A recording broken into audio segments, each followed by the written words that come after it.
दोस्तों, क्या आपको पता है कि जहन्नम कहाँ है? और अगर जहन्नम की आग का एक कतरा जमीन पर गिर जाए तो क्या होगा? दोस्तों, कुरान और हदीस में जो इसकी सख्तियां बयान की गई है, उनमें से आज हम आपको कुछ बताएंगे कि मुसलमान देखें और उससे पनाह मांगें। कुरान मजीद में इरशाद हुआ है कि जहन्नम से डरो।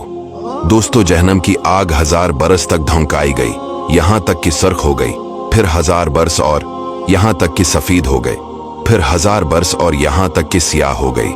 अब वो निरी सियाह है जिसमें रोशनी का नाम नहीं। जबराइल अलैहिस्सलाम ने नबी सल्लल्लाहु अलैहि वसल्लम से कसम खाकर अर्ज की कि अगर जहन्नम सवी के नाके के बराबर खोल दिया जाए तो तमाम जमीन वाले सब के सब इसकी गर्मी से मर जाएं, और कसम खाकर कहा कि अगर जहन्नम का कोई दारोगा अहले दुनिया पर जाहिर हो तो जमीन के रहने वाले सब उसकी हैबत से मर जाएं। दोज़ख की गहराई को अल्लाह ही जाने की कितनी गहरी है। हदीस में है कि अगर पत्थर जहन्नम के किनारे उसमें फेंकी जाए तो स्थर बरस में भी तह तक नहीं पहुंचेगी। दोस्तों, जहन्नम में बहुत सी वादियां हैं। बाज वादी ऐसी है कि रोज जहन्नम भी इनसे पनाह मांगता है। जहन्नम में तरह तरह के अजाब है। लोहे के ऐसे भारी गर्जों से फिरिश्ते मारेगे कि अगर कोई गर्ज जमीन पर रख दिया जाए तो तमाम जिन और इंसान उसको उठा नहीं सकते। जहन्नम के शरारे फूल ऊंचे ऊंचे महलों के बराबर उड़ेंगे। आदमी और पत्थर उसका ईंधन है। जिसको सबसे कम दर्जे का अजाब होगा उसे आग की ज्योतियां पहना दी जाएंगी, जिससे उसका दिमाग ऐसा खुलेगा जिसे ताबने की पतीली कहलती है।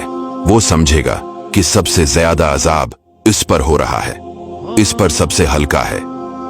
किस कदर बड़े सांप की अगर एक मर्तबा काट ले तो इसका दर्द 1000 बरस तक रहे। जो पीप जहन्मियों के बदन से बहेगी वो पिलाई जाएगी, और अगर उसका एक कतरा दुनिया में बहा दिया जाए तो उसकी बदबू से सब मर जाएं।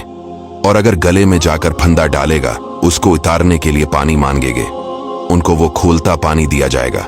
सजियत के बाद जहन्नम के दारोगा मालिक अलैहिस्सलाम को पुकारेगे कि ए मालिक अलैहिस्सलाम, तेरा रब हमारा किस्सा तमाम कर दे। मालिक 1000 बरस तक जवाब न देंगे। 1000 बरस के बाद फरमाएंगे कि मुझसे क्या कहते हो? इससे कहो जिसकी नाफरमानी की है। 1000 बरस तक रब को इसकी रहमत के नामों से पिकारेंगे। वो 1000 बरस तक जवाब न देगा। इसके बाद फरमाएगा, दूर हो जाओ, जहन्नम में पड़े रहो, मुझसे बात न करो। इस वक्त कफ्फार खून के आंसू रोएंगे। रोने का खून और पीप इस कदर हो जाएगा अगर इसमें किश्तियां डाली जाए तो चलने लगे। फिर आखिर में कफ्फार के लिए ये होगा कि उसके कद बराबर आग के संदूक में उसे बंद करेंगे। फिर इसमें आग भड़काएं जाएंगी। फिर ये संदूक आग के दूसरे संदूक में रख दिया जाएगा और इन दोनों के दरमियान आग जलाई जाएगी। फिर इसी तरह उसको और एक संदूक में रख दिया जाएगा और आग का कफल लगा दिया जाएगा।